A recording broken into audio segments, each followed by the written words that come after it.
भगवान गौतम बुद्ध कहते थे, यह संसार एक माया जाल है जो कि मनुष्य को अच्छाई भी दिखाता है और बुराई भी दिखाता है। कभी सुंदरता दिखाता है तो कभी दुर्बलता दिखाता है। कभी यह संसार मनुष्य को आकर्षित करता है और कभी कभी मनुष्य को इतना उलझा देता है कि मनुष्य को खुद के जीवन का ध्यान ही नहीं रहता। इसीलिए संसार के माया जाल से बचने के लिए भगवान गौतम बुद्ध कहते हैं, जो पुरुष अपने खुद के इंद्रियों से कभी नहीं हारा, वह संसार से या पूरे ब्रह्मांड के किसी भी चीज से कभी हार ही नहीं सकता। वह मनुष्य जहां भी हो उसकी विजय निश्चित है। दोस्तों, आपको बता दें कि इंद्रियों का मतलब होता है कान, नाक, त्वचा, जीभ, हाथ। इन 5 शरीर के भागों को मुख्य इंद्रियां कहा जाता है। इन इंद्रियों को जो पुरुष या स्त्री अपने मन से संयमित कर पाते हैं, वह पुरुष या स्त्री बड़ी ही आसानी से संसार के महासागर को पार कर लेते हैं। यानी कि किसी भी चीज से वह आकर्षित नहीं होते और अपना कर्म बड़े ही विश्वास के साथ करते रहते हैं। ऐसे ही मनुष्य संसार में या इस लोक में या परलोक में बार बार विजयी होते रहते हैं।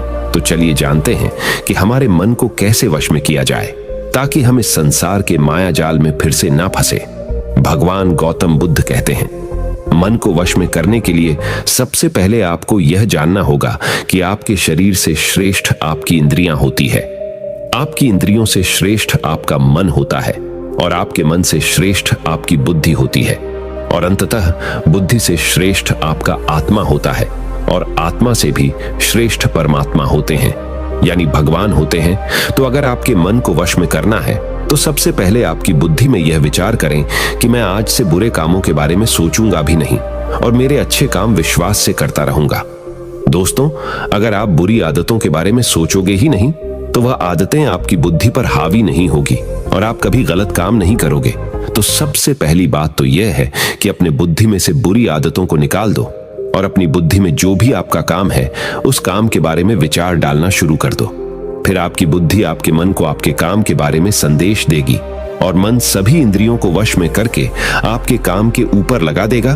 तो इसी तरह से करते करते आपका मन एक दिन अवश्य ही वश में हो जाएगा और जिस व्यक्ति का मन वश में हो जाता है उस व्यक्ति के मन में हमेशा ही भगवान वास करते हैं। तो देखा दोस्तों, मन को वश में करने के लिए सबसे पहले आपको अपनी बुद्धि को अपने काम के बारे में ज्ञान देना होगा और बुद्धि में से बुरी आदतों को बिल्कुल निकलना होगा, यानी कि उनके बारे में सोचना ही छोड़ना होगा।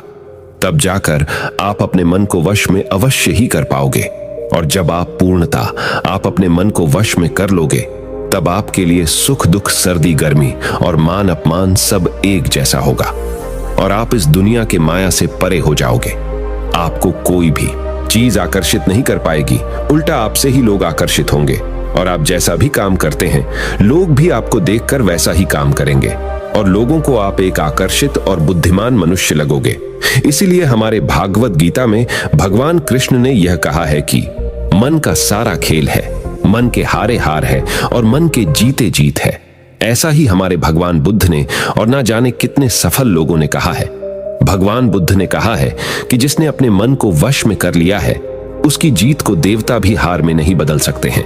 अर्थात मन को वश में करने का नाम ही आत्मसंयम है, जिसका अर्थ है अपने आप को वश में करना, अर्थात मन, वचन और कर्म पर अधिकार प्राप्त करना ताकि शरीर से कोई अशुभ कार्य न होने पाए, जिससे कोई अपशब्द न निकले और मन में कभी अशुभ विचार न उठने पाए।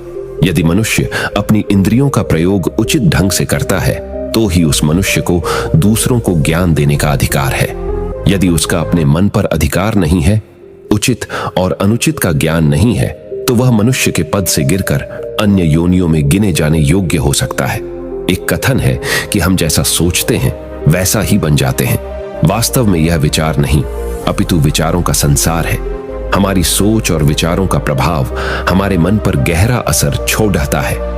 मनुष्य के मन में विचार ही बार बार उभर कर आते हैं जो मनुष्य को दिशा देने का काम करते हैं। विचार ही मस्तिष्क को गति प्रदान करते हैं और गलत विचार क्रोध की ओर जाने को विवश करते हैं। यह हमारी भूल है कि हम सोचते हैं कि वचनों की कोई शक्ति नहीं है।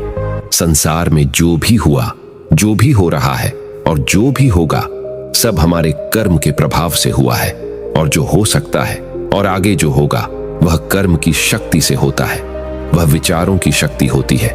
यदि हमारे अंदर आत्म संयम नहीं है तो आत्मिकता का धन हमारे हाथ नहीं आ सकता है। हम इंद्रियों के जाल में फंसकर पहले तो निर्मल होंगे, फिर अपमानित होते हुए पहले अपना अनिष्ट करेंगे और फिर किसी और का करेंगे। यह सच है कि जो लोग दूसरों के लिए सोचते हैं उनका मन विश्वास पूर्ण विचारों का स्रोत है। इसलिए यदि बुराई से बचना हो तो अपनी दिशा को भलाई की और मोडेच देना चाहिए। वास्तव में यदि आप जीतना ही चाहते हैं तो सबसे पहले आत्म संयम की आदत डाल लें, क्योंकि संयम का अर्थ ही है अपनी बिखरी हुई शक्तियों को निश्चित दिशा देना। मान लीजिए जिस कार्य को नहीं करना है और जब उसे ही करने के लिए मन आकर्षित करता है तो आप उसे प्रयास पूर्वक रोकने के लिए मन बना लें। उसे ही आत्म संयम कहते हैं। संयम का अर्थ है जब हम आकर्षणों की ओर जाने के लिए हमारा मन सहज रूप से रुक जाए। गांधी जी ने कहा था कि अनुशासन और बलिदान के बिना मुक्ति की आशा नहीं की जा सकती है। लेकिन यह बात भी सच है कि लोग अक्सर गुस्से में विवेक शून्य होकर तुरंत अपने आत्म संयम को गुस्से में खो देते हैं। यह सच है कि समय बीतने के साथ लोगों के आत्म संयम में भारी कमी आई है। इसके गंभीर परिणाम सामने भी आए हैं। इसीलिए आत्म संयम की उपयोगिता को किसी भी हाल में कम नहीं आंका जा सकता है। लेकिन यह भी सच है कि शुरुआत में आत्म संयम का मार्ग थोड़ा कठिन लगता है। अर्थात मन को वश में करने का नाम ही आत्म संयम है। मनुष्य को मिली हुई शक्तियों को निश्चित दिशा देना संयम कहलाता है। तो दर्शकों, उम्मीद है कि आपको मन को वश में करने का उपाय इस वीडियो के माध्यम से पता चला होगा और मुझे यह आशा है कि आप अवश्य ही अपने मन को वश में करोगे और जिंदगी के सभी क्षेत्रों में अवश्य ही सफल होकर अपने परिवार का नाम रोशन करोगे। ऐसी ही और गौतम बुद्ध की प्रेरणादायक सीख लेने के लिए हमारे चैनल को फॉलो करें और यह वीडियो आपको पसंद आया हो तो हमारे चैनल को सब्सक्राइब कीजिए और इस वीडियो को एक लाइक कीजिए और इस वीडियो को जितना हो सके उतना अपने दोस्तों के साथ शेयर करें। मिलते हैं हमारे अगले वीडियो में। नमो बुद्धाय।